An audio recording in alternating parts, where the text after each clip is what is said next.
tudo bom? Hoje nós vamos gravar o pé do terceiro trimestre de literatura. A primeira questão nós temos o poema O Vagabundo.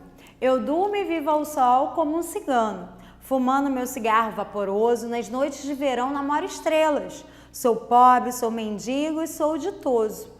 Ando roto, sem bolsas nem dinheiro, mas tenho na viola uma riqueza. Canto à lua de noite serenatas, e quem vive de amor não tem pobrezas. Nós temos aí um poema ultra romântico, logo segunda geração romântica, muito bem representada por Álvares de Azevedo, que vai valorizar a vida boêmia, característica dessa geração, onde eles se reuniam em bares na boemia para poder escrever e discutir sobre tudo que tinha. Nós vemos aí na primeira estrofe: fumando meu cigarro nas noites de verão, sou pobre, sou mendigo, sou ditoso. É uma exaltação à vida boêmia do poeta. Então ele está na rua, ele vê as estrelas, fumando cigarro na noite de verão. Na segunda estrofe, ele faz a relação com os bens que não são materiais. Então ele vai valorizar aí os bens da vida dele, não os materiais, mas a vida ensina. Ele não precisa de dinheiro para ser feliz. Então ele fala na segunda estrofe: ando roto, sem bolsas nem dinheiro, mas tenho na viola uma riqueza. E então a questão 1 pede: a visão de mundo expressa pelo eu lírico nos versos de Álvares de Azevedo revela. Então a letra B diz: a valorização da vida boêmia que proporciona um outro tipo de felicidade, desvinculada de valores materiais. E isso a gente observa na parte ao qual eu expliquei, na primeira estrofe, onde ele diz que ele é boêmio, ele anda pela noite, na segunda, que ele não valoriza os bens materiais. Então, número 1, a letra B é a letra correta. Continuando, ainda com os versos de Álvares de Azevedo, pede nessa passagem há marcas textuais típicas da função emotiva da linguagem. Função emotiva é aquela que fala do eu, né? Que a gente pode transportar nossas emoções, muito comum nos poemas.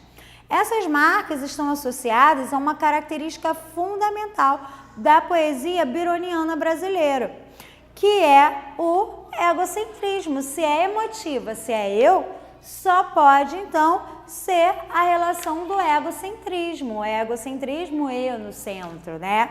Então a letra A é a questão correta. A questão 3, nós temos lembrança de morrer, que também é da segunda fase. E essa segunda fase, você deve lembrar que eles tinham por característica ter a morte como solução dos problemas.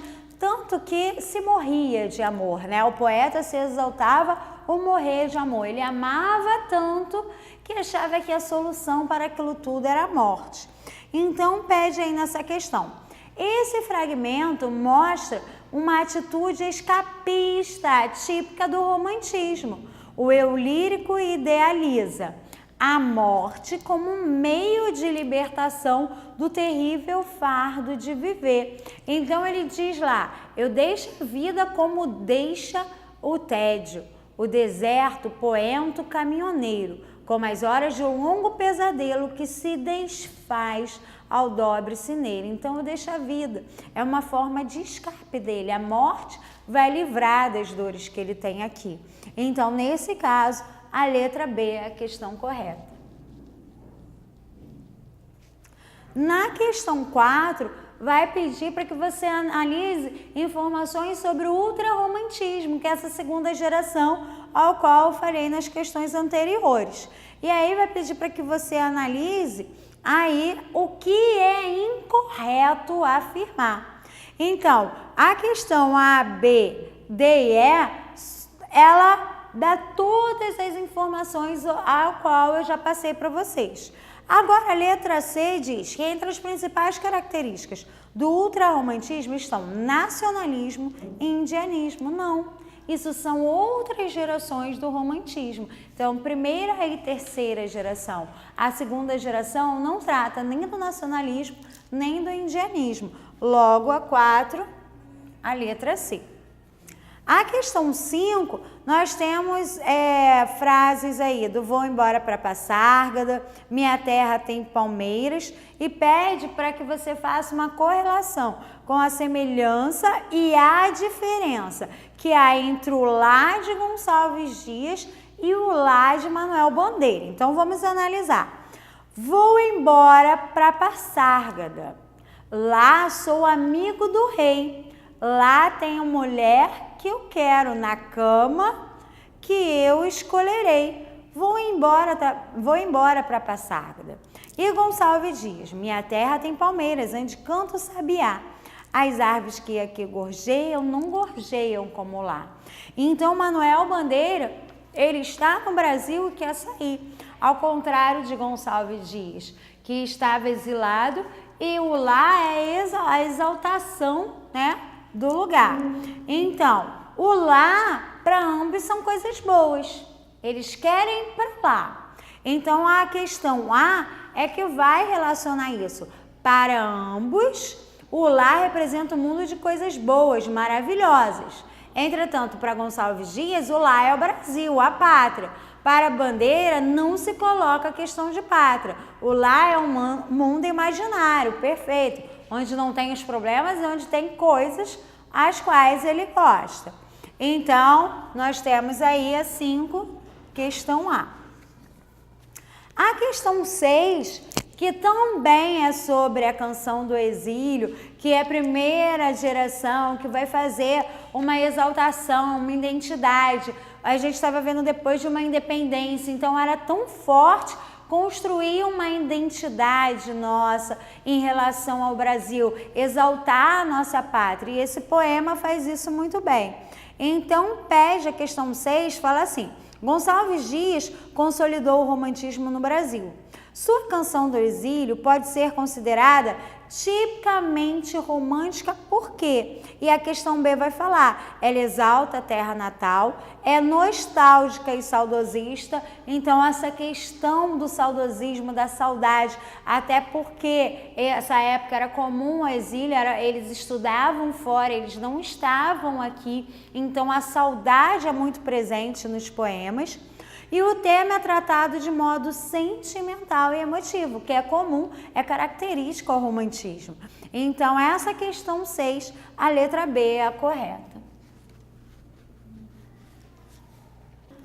Na questão 7, nós temos um trecho de Gonçalves Dias, que diz: são rudos, severos, sedentos de glória, já prélios, incitam, já cantavam vitória, já meigam entende a voz do cantor. São todos timbiras, guerreiros valentes, seu nome lá voa na boca das gentes, com dom de prodígios de glória e terror. Nós vemos aí nesse trecho, quando eles falam guerreiros valentes, principalmente esse adjetivo valente, como exaltação, valorização do índio. Então, ele pede aí nessa questão que os versos acima se relacionam, e aí a gente tem como esse contexto da valorização indígena, que aponta a característica romântica do nacionalismo que valoriza paisagens da nossa terra. Então, a letra D é a questão correta. A 8 diz: a afirmação. Enquanto na Europa os escritores voltavam-se para os tempos da Idade Média, valorizando os heróis que ajudaram a libertar e construir suas nações, no Brasil desenvolveu-se o indianismo, que é uma das formas significativas assumidas pelo nacionalismo romântico. Vamos lá entender. Por que nós tivemos o indianismo aqui? Nós não tivemos uma memória medieval, nós não tivemos uma época medieval. E o que tinha como identidade, como primária, como o início de tudo, o que tinha de identificação nossa era o índio. Então, por isso que na Europa a valorização era ao medieval. E aqui não, porque nós não tivemos essa história. Então, nosso nacionalismo romântico, ele foi marcado pela valorização do índio. Então, a letra D é a correta, quando diz que é o nacionalismo romântico. Então, 8, letra D. A questão 9 tem: lembrança de morrer, eu deixo a vida como deixo o tédio, do deserto, o poento caminheiro. Aquele mesmo trecho de Álvares de Azevedo que estava na questão anterior. E aí ele pede: esses versos exemplificam o aspecto do ideário da segunda geração romântica brasileira, que se podem traduzir adequadamente, como nós vimos no poema anterior, é a exaltação da morte. Então, pela visão da morte como solução para o sofrimento da vida. Então, a morte solucionava todo o sofrimento que eles tinham. A questão 10 tem aí 2 trechos e vai pedir para que nesse trecho vocês encontrem características do romantismo. E a gente tem sentimentalismo, quando nós percebemos a passagem sobre o choro. Nós temos o egocentrismo, quando marca muito eu no trecho.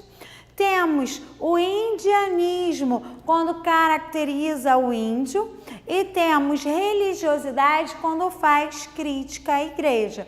Então, a letra A faz todas aí as características do movimento literário dos 2 textos da questão 10. Então, letra A é a questão correta.